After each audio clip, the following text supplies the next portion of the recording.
akan menjadi penakluk zaman, penakluk sejarah yang kemudian dibantu oleh Imam Mahdi. Al-Mahdi min itrati min waladi Fatimah ismuhu ka ismi wa ismi waladahu ka ismi waladi.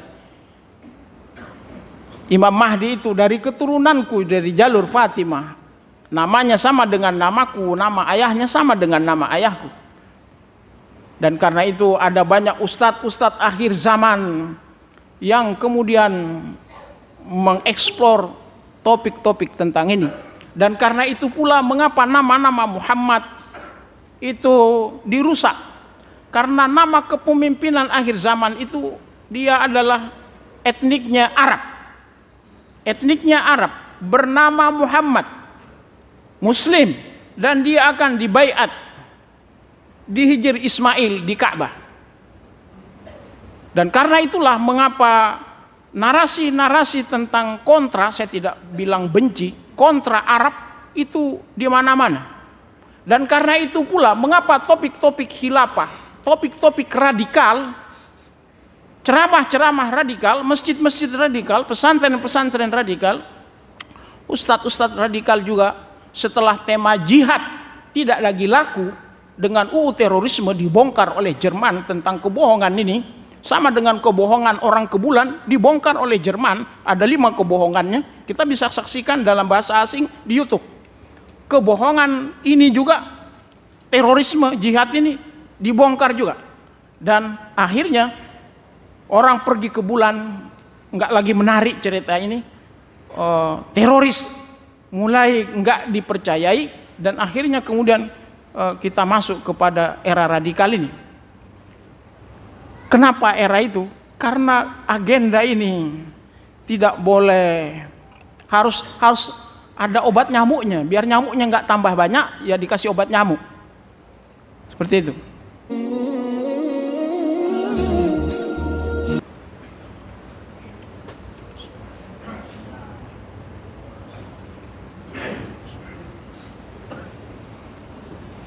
Assalamualaikum warahmatullahi wabarakatuh.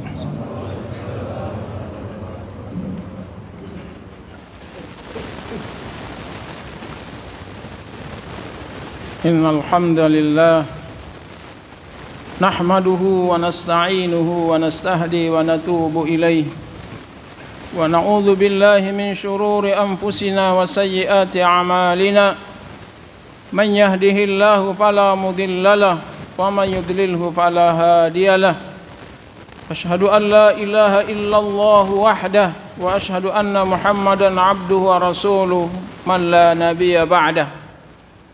Allahumma fasalli wa sallim wa barik ala sayyidina maulana Muhammad sallallahu alaihi wasallam wa ala alihi wa sahbihi wa man tabi'ahum wa wala wastanna bi sunnatihi wahtadi bihadihi wa sara ala manhajihi bit ta'ati wal istiqamah.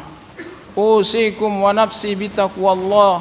Yaqulu Allahu jalla wa ala fi muhkami tanzilihi, ya ayyuhalladzina amanu taqullaha haqqa tuqatih wa la tamutunna illa wa antum muslimun.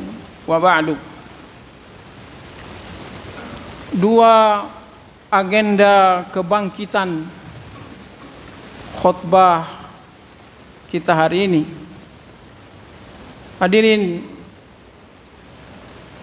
satu simposium internasional untuk sunnah dan sirah Nabi di Qatar, cerita Syekh Qardawi di halaman 4 bukunya Ummatuna Bainal Qarnain. Buku ini ditulis 2 bulan kurang awal tahun 2000 oleh Darus Syuruk Mesir. Syekh Qardawi, ulama internasional yang menghimpun banyak ulama di Qatar hari ini, bercerita bahwa tahun 1400 Hijriah, berarti 44 tahun yang lalu, Sekarang kita di tahun baru 1444. Simposium Qatar tadi mencanangkan bahwa abad kebangkitan Islam dimulai dari tahun 1400 Hijriah tadi, yang kita sebut abad 15 Hijriah. Sebagaimana Barat mencanangkan tahun 2000 sebagai milenium ketiga.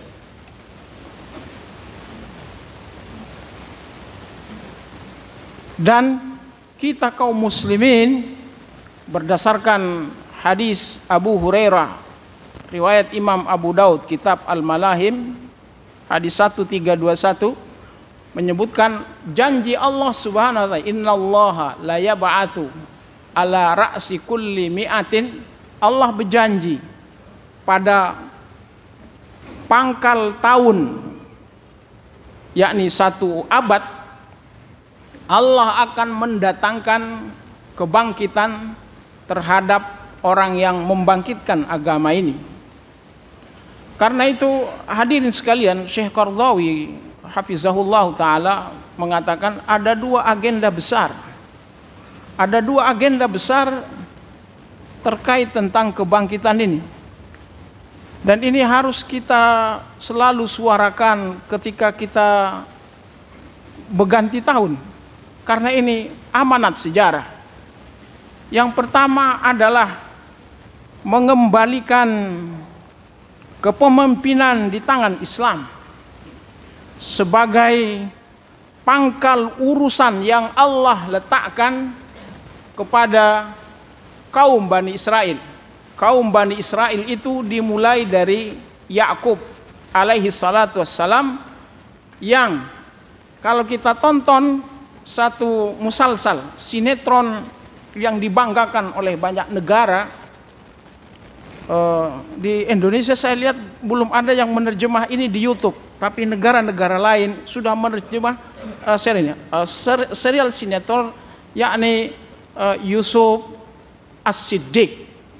Yusuf As-Siddiq radhiyallahu alaihi salatu wassalam.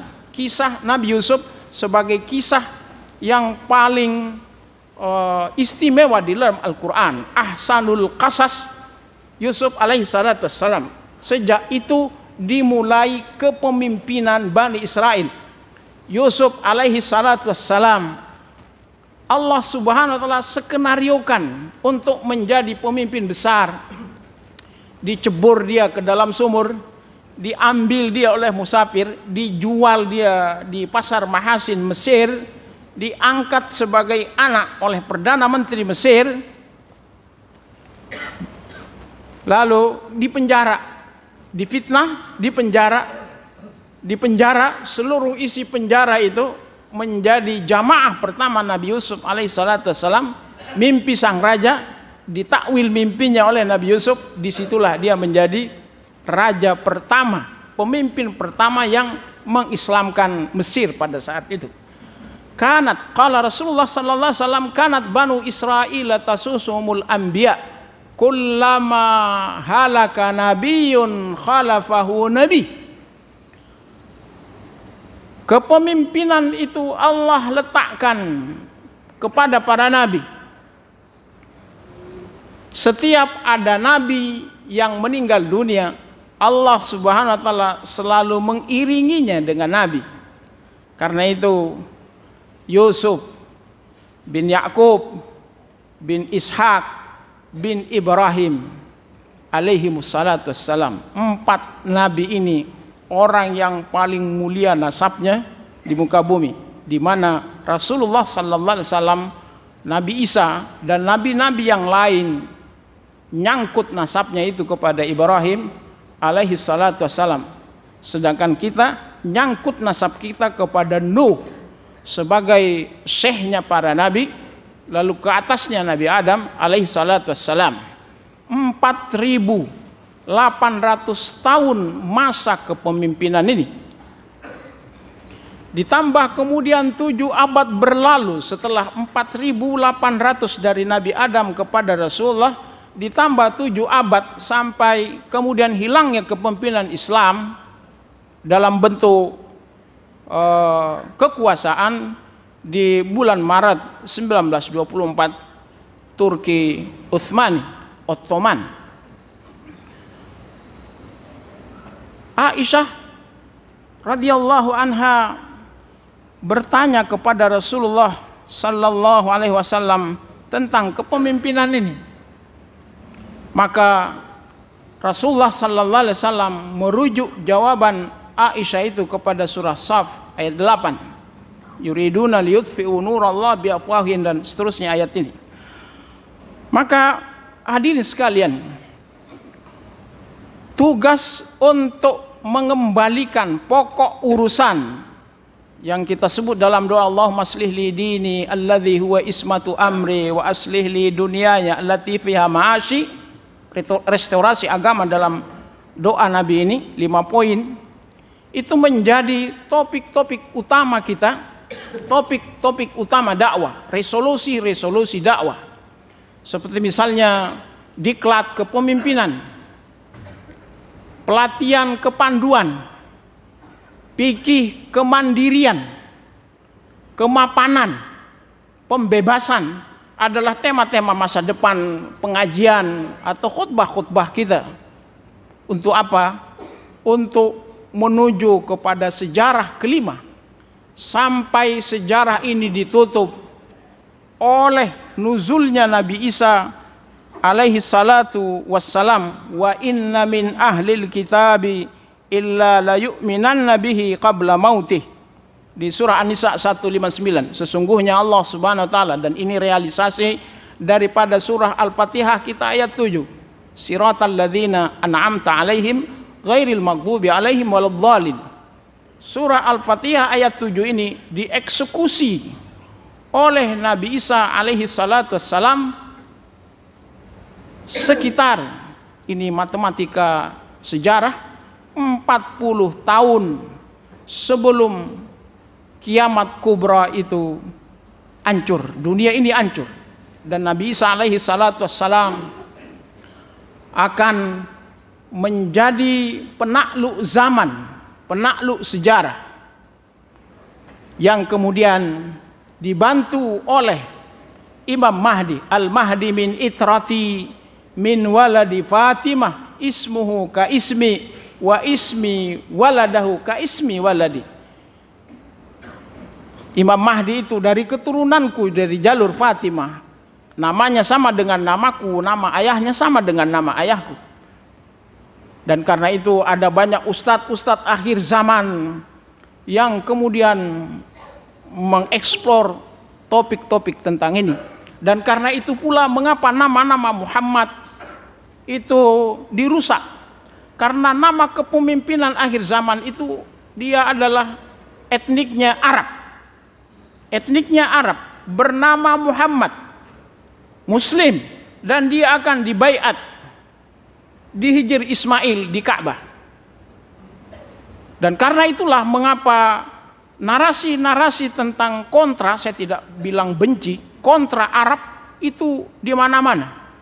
Dan karena itu pula mengapa topik-topik khilafah, topik-topik radikal, ceramah-ceramah radikal, masjid-masjid radikal, pesantren-pesantren radikal, ustadz-ustadz radikal juga setelah tema jihad tidak lagi laku dengan UU terorisme dibongkar oleh Jerman tentang kebohongan ini, sama dengan kebohongan orang ke bulan dibongkar oleh Jerman, ada 5 kebohongannya, kita bisa saksikan dalam bahasa asing di YouTube.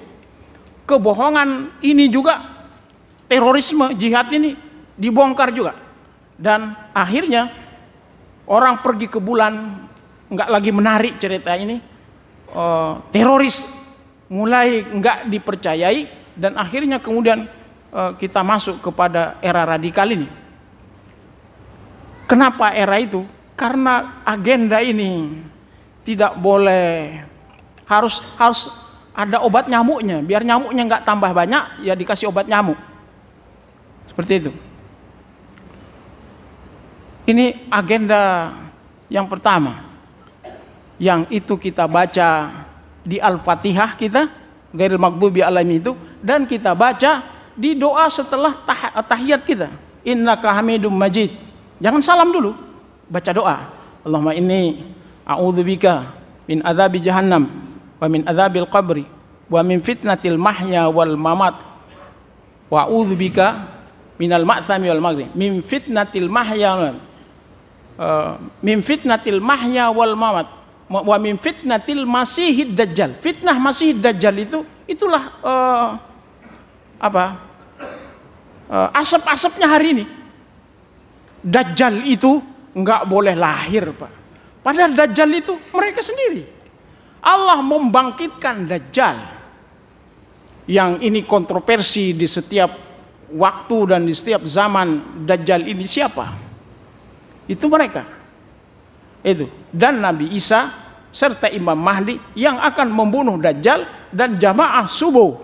Jamaah subuh diimami oleh Imam Mahdi, ditepuk Mahdi pundaknya oleh Nabi Isa. Anta imamukum. Kaifa nazala? Kaifa antum ina idza nazala fikum Isa ibnu Maryam. Dalam hadis Abu Hurairah. Bagaimana keadaan kalian kaum muslimin ketika Nabi Isa itu turun? Dia mempersilahkan Imam Mahdi untuk imami sholat subuh. Dia tepuk bahunya. Lalu Nabi Isa mengajak untuk membunuh Mahdi. Yang kemudian di dalam banyak buku disebut segitiga Bermuda itu. Tali temali data, tali temali sejarah, jahitannya itu ke sana. Agenda besar yang pertama. Agenda besar yang kedua adalah mengembalikan agama ini ke induknya. Ke induknya. Secara akademik berdebat orang, Pak, dan ini akhirnya teori ini meleleh sendiri. Ada agama bumi, ada agama lain. Kata akademisi H.R. Gibb, orientalis, yang mencanangkan ini, tapi dibantah oleh para ahli-ahli sejarah bahwa agama bumi, agama langit itu tidak ada. Itu cuma akal-akalannya orientalis membagi agama. Agama ini satu. Inna dina indallahil Islam. Dari Nabi Adam kepada Rasulullah tadi, Nabi Adam kepada Nuh 1000 tahun, Nuh kepada Ibrahim 1000 tahun, Ibrahim kepada Musa 1500 tahun, Musa kepada Isa 700 tahun, Isa kepada Rasulullah 600 tahun. 4800 tahun dihitung oleh para ahli sejarah, disebutkan oleh Imam Ibnu Katsir dalam Bidayah wa Nihayahnya tentang angka 4008. Itu Islam semua. Syariatnya yang berbeda. Maka dalam hadis batu bata, agama ini kata Nabi mithlul labina. Agama-agama yang ada di muka bumi ini seperti bangunan. Semuanya sudah kelar. Ya ta'ajjabun. Orang-orang yang ngelihat bangunan ini takjub semua. Hanya satu alat yang belum dipasang, yakni satu batu bata. Wadzalikal labinah ana, satu batu bata yang belum dipasang itu adalah aku, dan aku adalah pelengkap, penyempurna semua agama yang dibawa oleh para nabi dan rasul, yakni Islam. Inna dina indallahil Islam itu. Kitab suci udah palsu. Apalagi semua agama sekarang ini nggak punya kiblat. Ada yang kiblatnya ke timur, ada yang nggak punya kiblat sama sekali. Dan karena itu pula mengapa agenda besar kita di akhir zaman adalah hurubul Ka'bah, yakni robohnya Ka'bah. Ka'bah pernah roboh 4 kali. 4 kali. Kali yang kelima akan dirobohkan melalui tangan orang hitam berkaki letter O, berambut keriting macam mie, kribo. Dia masuk ke dalam hijir Ismail, mengeluarkan senjata raksasanya, linggis.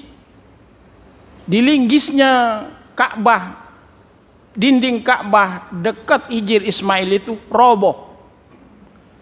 Dan setelah itu Ka'bah nggak ada lagi yang bangun. Dan anehnya, ketua yang merobohkan Ka'bah itu itu disebut oleh Nabi dari suku Daus, dipimpin oleh wanita. Dipimpin oleh wanita. Itu. Kemana laki-lakinya pada saat itu? Itu. Kepemimpinan wanita. Entah apa namanya. Itu. Agenda akhir tahun kita. Agenda akhir zaman kita di situ. Bagaimana kita mengembalikan? Karena itu Al-Fatihah itu, kata Imam Asy-Syafi'i, kalau tidak datang, kalau tidak turun surah Al-Fatihah, itu enggak lengkap rasanya. Dijadikan oleh Allah Subhanahu wa taala, yakni pembuka ayat, pembuka surah, dan diulang 17 kali dalam sholat berjamaah kita. Siratal ladzina an'amta alaihim ghairil maghdubi alaihim waladhdallin. Maka hadirin sekalian, ada 3 hal yang perlu kita buhulkan ke depan. Ini disebutkan oleh Profesor Kunto Wijoyo, Jogja, Bantul. Dia bilang kesadaran pertama, kesadaran kejamaahan. Ada ahli dari kelahiran Pakistan. Dia meninggal ditembak mati waktu sahur. Dia ngarang buku namanya The Ummah, dalam bahasa Inggris, The Ummah. Dia mengatakan demokrasi, pajak, ini hal-hal yang akan orang itu bosan. Orang bosan dengan pajak. Orang nggak percaya sama demokrasi. Akhirnya kita kembali kepada konsep kejamaahan sebagaimana Bani Israel dipimpin waktu itu oleh kenabian. Kesadaran kejamaahan. Malakum la tanasarun, kata Allah dalam surah As-Saffat. Surah As-Saffat surah ke-37 setelah Yasin. Surah ke-61 surah As-Saff. Kita dikasih oleh Allah 2 surah kejamaahan. Surah As-Saff surah ke-61 tentang Nabi Isa dan Nabi Musa isinya. Dan surah As-Saffat surah ke-37. Karena itu kekuatan ini yang harus kita miliki, kekuatan saf berjamaah. 1. Kekuatan yang kedua yang perlu ke depan adalah kekuatan budaya, kekuatan syiar. Kawan-kawan aktivis-aktivis dakwah ini terkadang dia teologi gerakannya itu macam minyak sama air, Pak. Macam minyak sama air, nggak kawin, nggak nikah. Semua orang disalahkannya, dia saja yang benar. Ini yang keliru. Karena itu kekuatan kedua ini, kekuatan syiar, kekuatan budaya. Syiar itu menjadi budaya. Syiar-syiar Islam, menara, nggak ada sunnahnya menara. Bid'ah itu menara kalau dari sudut hadis. Tapi karena dia budaya Islam, maka diterima. Ini mimbar 3 tangga ini terbunuh khalifah, para khalifah Islam gara-gara mimbarnya begini, Pak, terbuka depannya. Diganti ini dulu. Kita jangan bilang ini mimbar sunnah ini, jangan. Ini budaya ini. Budaya. Yang budaya itu kita syiarkan. Itu. Ada jamaah yang bilang, oh itu mimbarnya tidak mimbar sunnah. Keliru ente. Khalifah Islam itu akhirnya dibentuklah mimbar itu kayak mimbarnya Istiqlal itu. Itu. Supaya orang tidak gampang nyerang khatib atau imam. Itu bahaya. Itu. Karena itu kita harus redefinisikan. Ini yang kedua. Yang ketiga adalah kemandirian dana dakwah. Kemandirian dana dakwah. Nanti sedekah itu di akhir zaman menggantikan pajak. Itu. Sekarang ini kekuatan kita kota amal. Nanti kekuatan kita ke depan itu kayak BI. Kota amal jadi kas BI. Nanti zamannya. Itu. Sebagaimana kita juga dulu digantinya telepon dengan HP sekarang ini. Akan datang nanti zamannya. Aqulu qouli hadza wastaghfiruhu innahu huwal ghafurur rahim.